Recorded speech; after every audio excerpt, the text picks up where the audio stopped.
Déstockage Games. Bonjour à tous et bienvenue sur cette nouvelle vidéo. Aujourd'hui, j'ai l'honneur de vous présenter le Fallschirmgewehr 43 type 1 de chez Shoei.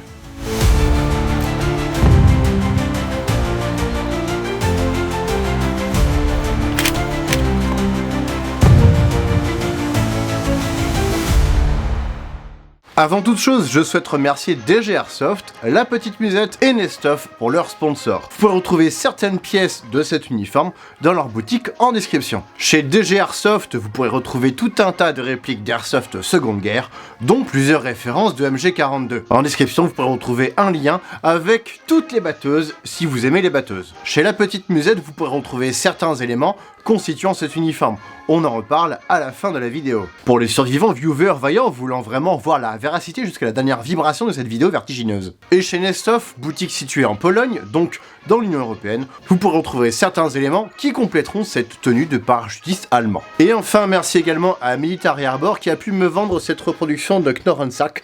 Vous pourrez retrouver leur boutique en description. Bref, fini de parler des copains qui me soutiennent, et sans qui mon aventure serait compliquée. Reprenons sur cette vidéo. Mon ancienne vidéo sur le FG42 type 1 ayant mal vieilli, j'ai décidé de la refaire. Ce n'est pas une arme, ce n'est pas une réplique d'Airsoft, c'est une réplique d'arme. Quasi-arme aussi on peut dire. Parce qu'elle ne tire rien, correspond à toutes les normes japonaises. Bon, tant pis, elle avait 85 000 vues au moment où je tourne cette présente vidéo, mais je souhaite faire au maximum de la qualité, et je m'en fous un peu de la quantité. Bon, si vous souhaitez la revoir, parce qu'il y avait 2-3 trucs que je ne reprendrai pas ici, vous pourrez la retrouver en description. Je l'ai passé en non répertorié. Pour vous parler de l'historique de l'arme originale, je vous invite à vous tourner vers mes confrères, qui ont déjà pu la présenter.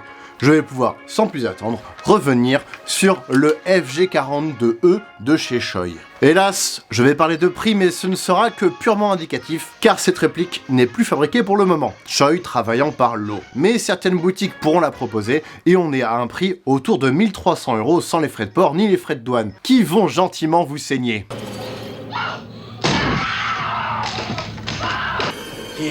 La douane.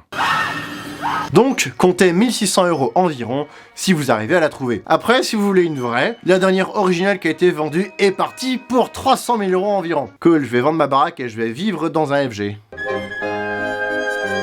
Sinon, il y a la version BD42 type 1 qu'on pouvait retrouver pendant un moment pour 7500 €. Reproduction actuelle avec lunettes ZFG42 et c'est une arme bloquée en semi. Il existe même une vidéo ASMR de présentation de cette reproduction d'arme.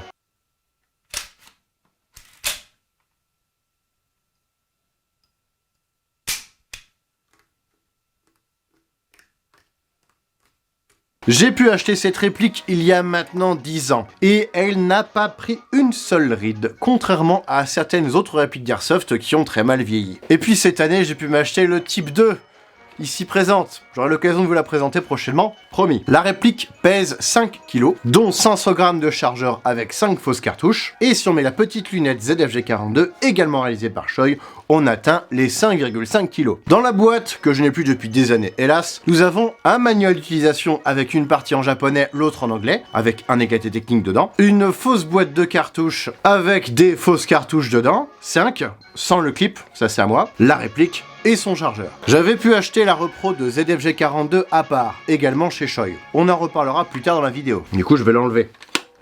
Voilà. La réplique est réalisée à 80% en alliage d'aluminium et de fer. Ouais, du Zamac, mais du bon Zamac, pas de la merdouille chinoise. Ici, c'est de la qualité japonaise, d'où le poids réaliste finalement. Dommage par contre que ce ne soit pas aimanté. On y reviendra plus tard. Et le garde-main à l'avant est en bois. Très bien réalisé. D'ailleurs j'ai toujours pensé, étant plus jeune, que la crosse de la FG type 1 était en bakélite pour avoir un toucher chaud quand on épaule. On est comme ça. Bah non. C'est une crosse en métallique bien froide. Ça devait pas être très agréable à épauler par temps froid. De toute façon, cette arme n'était pas faite pour être agréable, rien qu'à voir avec l'angle de la poignée qu'on a ici, où on devait vraiment tordre la main pour pouvoir s'en servir. Il paraît que c'était pour pouvoir tirer quand on sautait en parachute.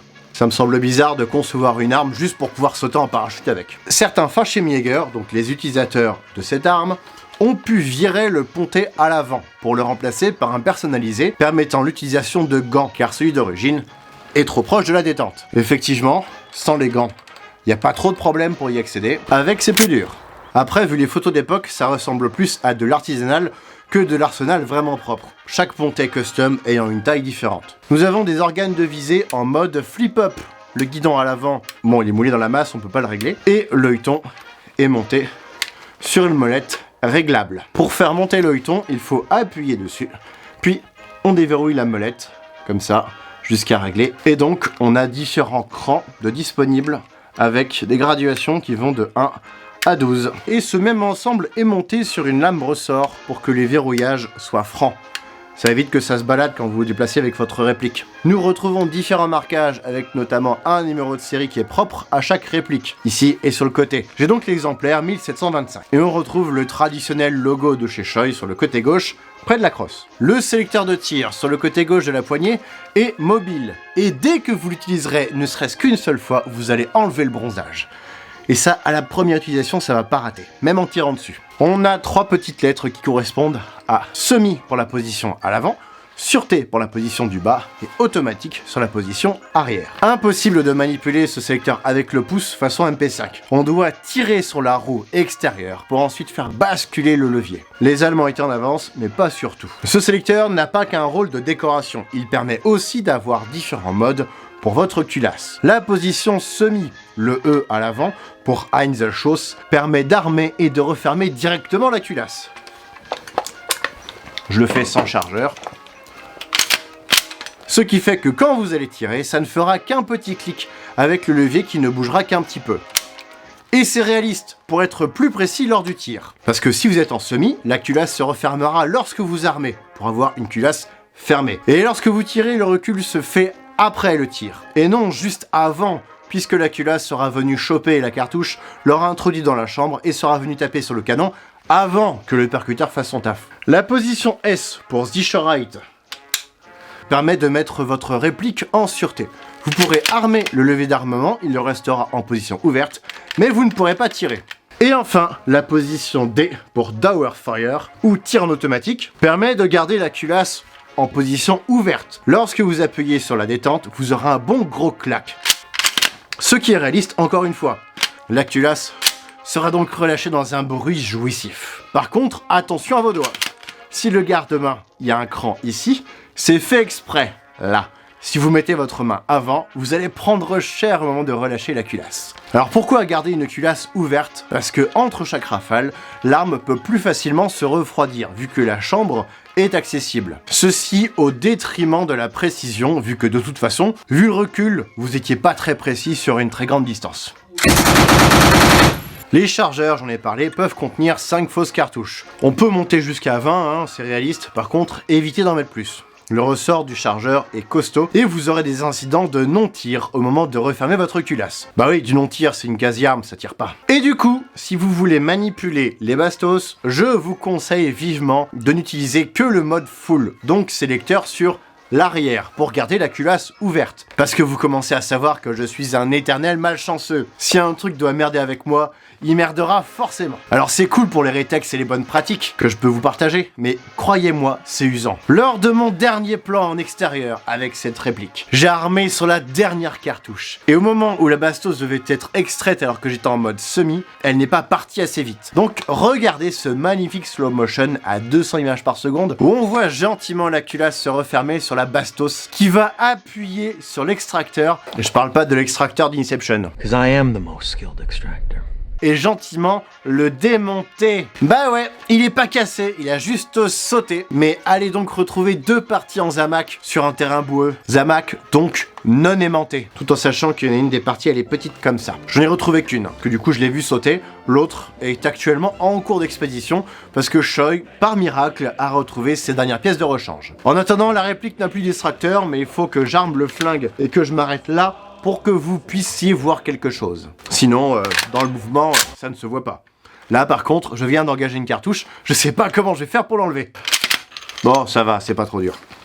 Si vous avez des lames chargeurs, vous pourrez les utiliser en chopant l'extrémité du chargeur avec la lame, comme ceci, et vous pouvez ensuite pousser pour insérer vos cartouches rapidement. En revanche, petite faute de réalisme qui je pense est réglementaire, il n'est pas possible d'insérer une lame chargeur directement dans la réplique comme on pourrait le faire en vrai pour garnir le chargeur. Les chargeurs s'introduisent comme des chargeurs d'AK, en passant par l'avant puis en faisant pivoter le reste pour verrouiller l'arrière. Pour l'éjecter, il faut pousser sur le petit bouton qui va libérer le chargeur, comme ceci. J'ai rajouté naturellement une bretelle sur la réplique, c'est une bretelle spécifique. Un mix entre la fixation de la MG3442 et la boucle de réglage de Moser et de MP40. Et ici, c'est vraiment typique MG42, MG34.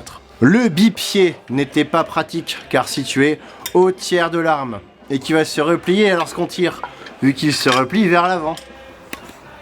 Un peu con donc vu qu'il prendra de plein fouet le recul du tir. Une baïonnette en Zamac également, donc attention à ne pas planter votre voisin, et placée à l'avant. C'est exactement la même baïonnette que pour le MAS 36. Les Allemands ils ont pompé l'idée d'une baïonnette rangée directement sur l'arme. Elle se verrouille grâce à un petit bouton et on la glisse dans le tunnel situé sous le guidon. Pour la ranger, il faut bien viser, il y a un petit trou à choper sur la base du flingue. Sinon ça ne verrouillera pas. Pour vous aider, ouvrez le bipied pour voir ce que vous faites. Et oui, toujours ouvrir les jambes avant. Ne dis pas des choses que tu pourrais regretter, camarade. C'est fini toutes les blagues de merde là.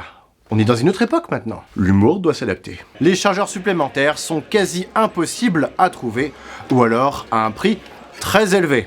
Mais rassurez-vous, à moins de faire de la campagne d'Italie, les para-allemands n'avaient qu'un seul chargeur en dotation, et le reste des cartouches étaient transportés à l'aide de clips de Moser. Et puis bon, niveau emport, quand je vois comment c'est lourd avec des chargeurs de barres airsoft et des cales en bois, comparé au poids que ça pouvait être avec 16 chargeurs garnis de 20 cartouches, c'est quand même plus pratique de trimballer des clips, même si évidemment il y a moins de possibilités de cartouches à emporter. Le cache-flamme à l'avant peut se démonter, comme le reste de la réplique finalement, avec un petit bitonio qui est monté sur ressort, comme sur la MG42. D'ailleurs en parlant de démontage, c'est parti pour démonter votre réplique. Pour commencer, on enlève le chargeur et on détend le ressort à l'intérieur en appuyant sur la détente. Puis on appuie sur le bouton de la crosse et on la retire. Et on appuie sur la petite lame sur le dessus du bouchon à l'arrière pour le faire pivoter et l'enlever. Puis on tire sur le levier d'armement qui va venir sortir l'ensemble complet. On retire le levier quand on peut le soulever sur la fin du rail et on finit par tirer le reste par l'arrière. On peut remarquer que le levier d'armement a un numéro de série également. On remarque que la peinture a pu partir sur certaines arêtes avec le temps et les manipulations. Pour remonter, on remet la tige guide dans son tube et on réinsère le tout par l'arrière. Attention, il faut faire pivoter la culasse à 90 degrés pour la faire rentrer correctement dans le tunnel supérieur. Une fois qu'on peut avancer l'ensemble, il faut appuyer sur la détente pour passer la première partie. Et dès que possible, on n'oubliera pas de remettre le levier d'armement dans son emplacement. Puis on pousse l'ensemble vers l'avant. On remet le bouchon en appuyant de nouveau sur la lamelle et en faisant pivoter celui-ci à 90 degrés pour que la lamelle soit placée au-dessus. On fait un petit coup à blanc pour vérifier que tout est bien remonté et on peut remettre la crosse en place, en appuyant sur le bouton de déverrouillage pour passer la partie arrière et bien sécuriser la crosse. Ce qui est assez rigolo, c'est que la crosse est montée sur ressort, pour amortir un petit peu le recul. Parlons maintenant de la lunette ZFG42, reproduction de chez Shoei. Il existait deux modèles, car elle est plus fabriquée, et je ne sais même pas si on peut la trouver en occasion. Un modèle noir et un modèle laiton vintage, comme celui-ci. J'ai pu retrouver les références de la lunette sur certains sites européens, et niveau prix, on était à 450 € environ. Ce qui, à mon avis, est un prix totalement abusé pour une simple repro sans optique à l'intérieur, même si on est sur du métal, Zamac. Cette lunette a été surtout utilisée en Italie, j'en ai pas vu sur les photos en Normandie. Elle se glisse sur un mini rail qu'on a sur les côtés du corps. Sur le côté droit, on a une vis à serrer pour bloquer le rail, et il y a un cran à retrouver pour pouvoir libérer la lunette. On a bien un réticule dedans, mais il n'y a pas de grossissement, et c'est pour ça que je trouve que c'est cher. Et en plus, les boutons de réglage sont factices, ils sont totalement fixes. La lunette a ses propres marquages sur le côté droit. Ça, c'est beau par contre. Et en plus, ce qui est rigolo, c'est que la lunette, on peut voir le guidon dedans et c'est aligné. Pas mal ça. Pour conclure, je dirais que c'est une magnifique réplique. Qualité musée, puisqu'on a même une ou deux au musée du Deadman's Corner au milieu de tout un tas de matos original. Et pour finir, une petite blague de ChatGPT. Pourquoi les parachutistes allemands aimaient tant le FG42 ? Parce que cette arme était si polyvalente qu'elle pouvait tout faire, sauf ralentir leur chute. Ouais. ChatGPT a donc un niveau de 6ème. Finalement, les blagues de merde, c'était peut-être mieux. Voici ce qui conclut cette vidéo, j'espère qu'elle vous aura plu. Si c'est le cas, comme d'habitude, je vous invite à laisser un petit commentaire pour le référencement et naturellement à vous abonner si c'est pas déjà fait. Je remercie encore mes sponsors pour leur soutien, sans qui j'aurais du mal à continuer avec toujours cette recherche de faire mieux. Chez DG Airsoft, vous pourrez retrouver tout un tas de répliques d'Airsoft Seconde Guerre. Le FG42 n'existe pas encore en Airsoft, mais la MG42 oui par contre. Vous pourrez retrouver donc 3 références parmi tout plein d'autres batteuses en description. Et si vous aimez tirer de la bille, vous allez kiffer ce lien. Votre banquier un peu moins, mais dites-lui que c'est de ma faute. Oui, monsieur le banquier, je suis endetté à l'auteur de moins 1000 euros. Ah, mais c'est de la faute de Neos35. Bah oui, vous le connaissez. Le plus grand youtubeur Airsoft Seconde Guerre mondiale de tous les temps. Ah oui, mais vous aussi, vous êtes endetté, monsieur le banquier? Ah, c'est bon alors. Allez, on se fait une bouffe. Dans la boutique La Petite Musette, qui est située à 40 ans en Normandie, Bertrand et son équipe proposent tout plein d'équipements Seconde Guerre, qu'ils soient en reproduction ou en original. Pratique si vous voulez être livré rapidement ou que vous voulez essayer en boutique. Et vous pourrez retrouver du matériel allemand, américain, britannique, soviétique et polonais dans la boutique Nestov, située en Pologne. Donc pratique pour éviter les frais de douane, alternative à nos amis anglais. Ils sont partenaires de cette vidéo, je les remercie de nouveau pour leur soutien. Pas les amis anglais, hein, Nestov. Et enfin, merci encore à Military Harbor, qui a pu me permettre de tester cette jolie blouse de saut. Bon, ça ressemble plus à un baby gros, mais c'est histo. Voilà, j'ai remercié tout le monde, ça fait plaisir de se sentir soutenu. Bon allez, c'est parti pour les facturer tout le monde là maintenant. Bon allez, je vous laisse, j'ai du boulot. Ah, il manquait un truc. Pardon, j'oubliais. Et quant à moi, je vous donne rendez-vous prochainement pour d'autres vidéos. Salut!